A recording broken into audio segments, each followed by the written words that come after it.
Well, after a few phone calls and a lot of pleading, Boom Boom LaRue, Fast Freddy, and Coco Mimosa have agreed to go to Neutrina's Temple of Knowledge.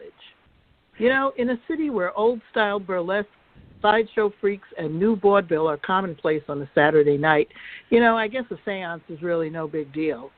And as they say in New York City's original destination for fun in the sun, the best way to know where you're going is to remember where you've been.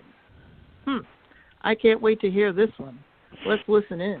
Shh, everyone, please, let us all come together and clasp hands and remember, keep holding hands no matter what happens.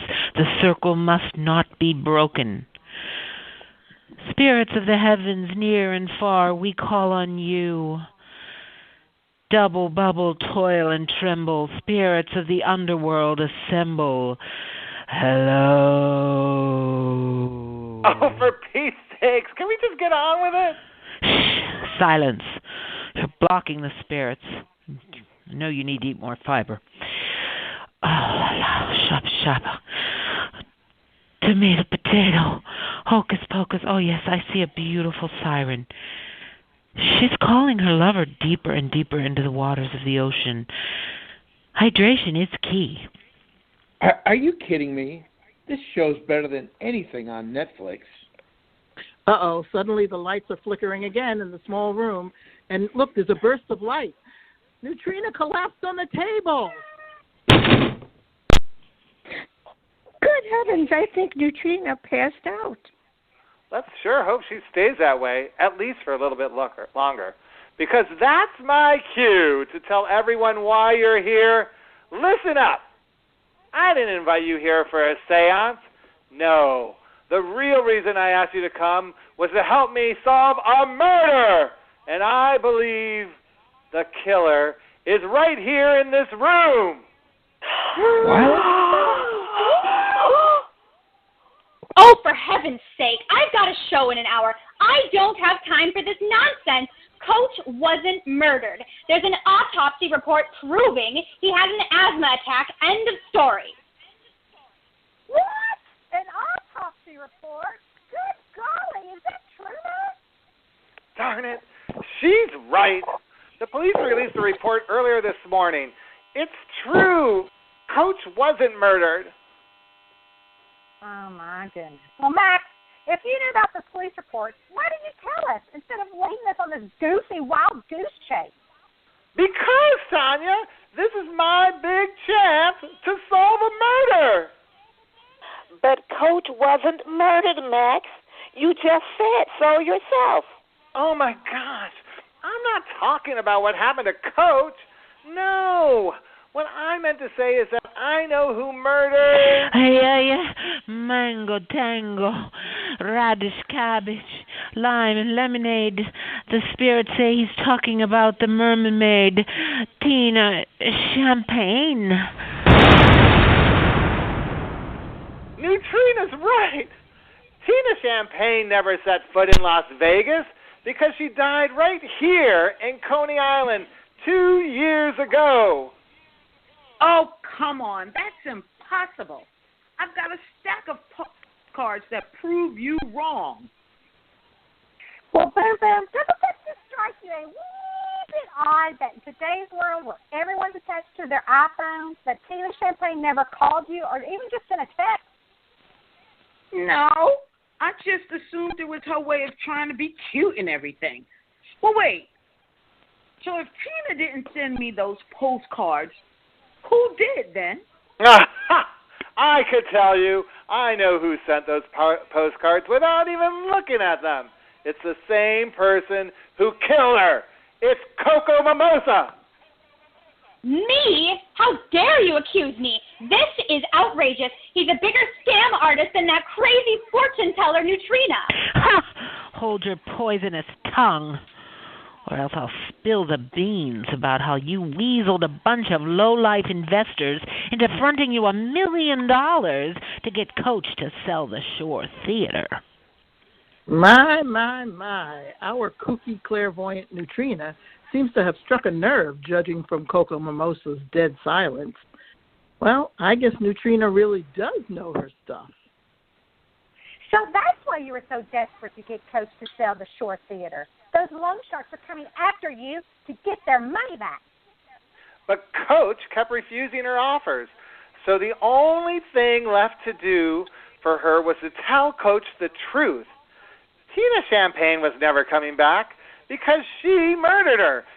Tina Champagne died on the beach. Stop it, or I will call the cops and have you two arrested for these false accusations. Coco, put down the phone. I want to hear what they have to say. See, love is the reason why Coach wanted to save the shore theater. And that big neon sign of Tina Champagne above the theater is what kept his hope and heart alive. He was willing to sacrifice all the riches in the world for his happily ever after. But if what you're saying is true, then why aren't there any witnesses? Because Coco Mimosa knew precisely what time Coco went swimming every night, just by looking out of her dressing room window. But wait, Fast Freddy said Coach always swam alone. I lied. It's my fault. If I didn't drink so much, he'd still be alive. Well, wait a minute. We don't know that for sure. But what we do know is that you helped yourself to several bottles of alcohol that were mysteriously left on the beach earlier that day.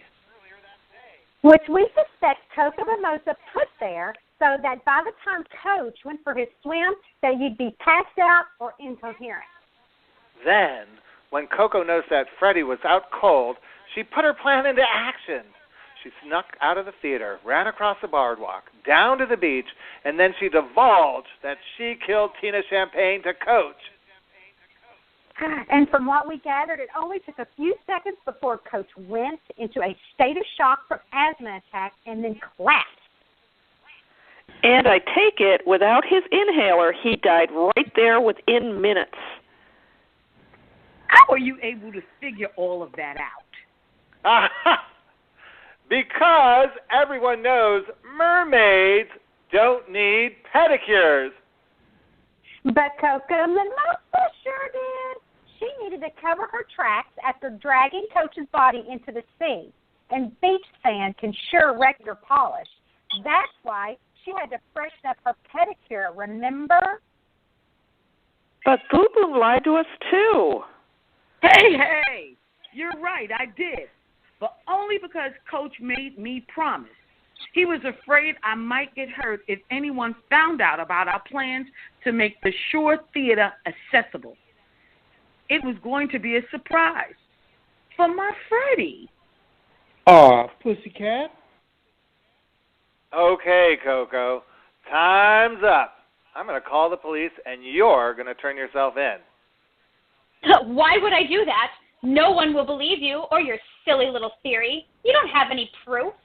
Well, I hate to burst your bubble, Coco. He doesn't have proof because I sure do. I can prove that you were murdered, Tina Champagne. Oh, really? Really? How can you do that? With a P, or more precisely, with a pea-sized pearl, just like the one in your earring. See, when we were at Coach's house and watched that DVD, I noticed Tina Champagne was wearing the same earrings. And I'd like to add, not much else.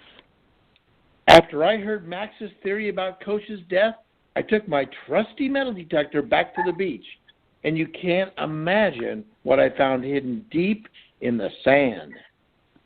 Wow. Fast Freddy pulls out the matching Egyptian earring, the one that matches the one that Coco Mimosa is wearing.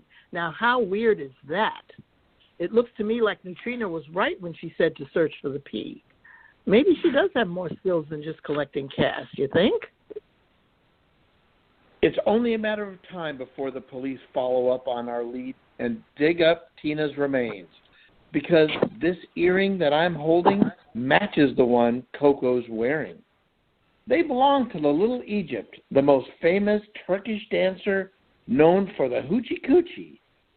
She's why Coney Island was called the Sodom by the Sea, a place where anything goes. Well, look, There's no other pair like 'em. Exactly. And Coco Mimosa was smart enough to know that she needed actual proof in order for Coach to believe her. Otherwise, he'd never agree to sell her the Shore Theater. That's when she pulled back her hair and revealed the pea-sized pearl earring. After he saw Tina's earring dancing from Coco's earlobe, he knew in his heart that Tina Champagne was dead. And that's when his dream to save the Shore Theater died, too.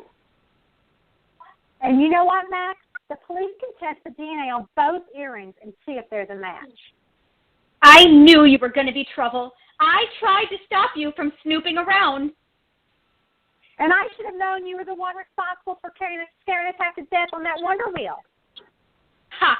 I would have gotten away with it, too, if Max had kept his nose out of other people's business. But why, Coco? Why? Why would you kill Tina? You didn't see how mean she was to me. She made my life miserable. I hated going to the Shore Theater. She waited in the wings every night to tell me that I wasn't good enough, not talented enough, or pretty enough to be in the show. She said that I would never be a star.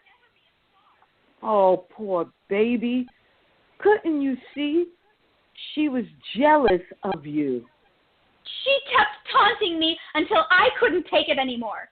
So yes, I killed Tina Champagne. I couldn't bear another day of seeing her face up on that sign looking down on me. I wanted to demolish that sign along with the rest of the Shore Theater and bury her memory forever. I did it for me.